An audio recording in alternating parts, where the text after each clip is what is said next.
കുരിശിലെ മരണാധികളാലും നിൻ പരികർമ്മികളെയുമെല്ലാം ശുദ്ധരെയും കാത്തിടണമേ.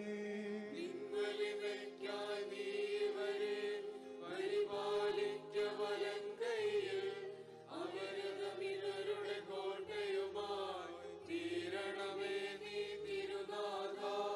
കനിവും നല്ല മനസ്സലിവും കരുണയുമുള്ള കൃപാകരനെ ഭാഗ്യമെരുമ്പൻ പദവിയെ മർത്യർക്കരുളിയതാൽ സ്തോത്രം.